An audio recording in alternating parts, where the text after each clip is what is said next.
Hello friends, Namaskar. Hope that you all are happy, healthy and safe. Today I am going to share a small story.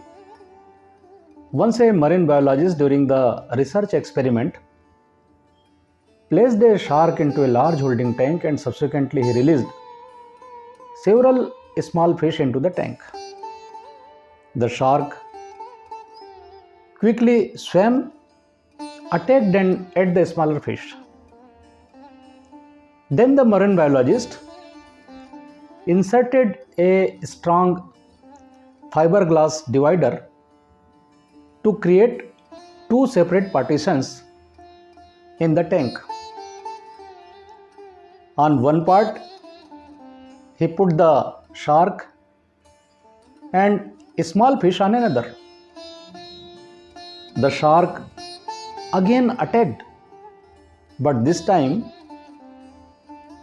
it slammed into the fiberglass and bounced off.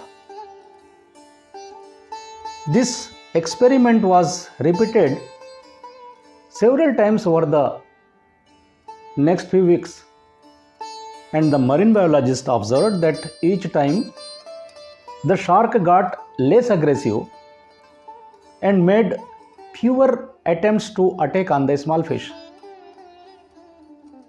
Then the marine biologist removed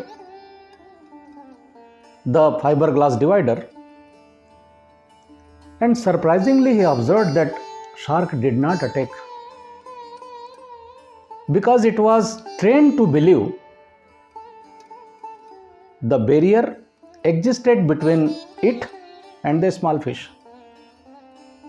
Friends, many of us experiencing the setbacks and failures emotionally give up and stop trying.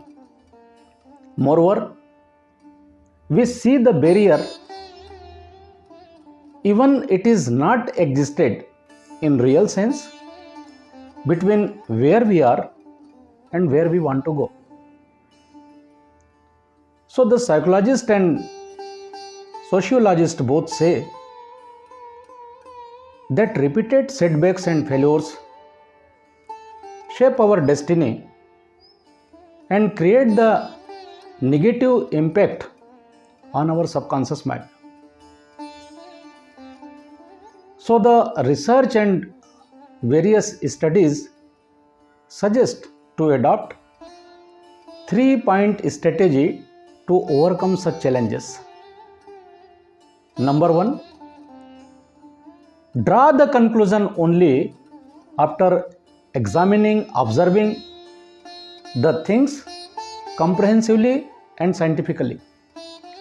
Number 2, learn from the real stories of the people, those defeated the challenges, adversities and got the success. And number 3, enhance your curiosity quotient. It will be helpful to eliminate our prejudiced mindset and biased approach. On the contrary, it will be helpful to develop the innovative and fresh perspective about the life. So don't become the prisoner of your past. It was just a lesson and not the life sentence.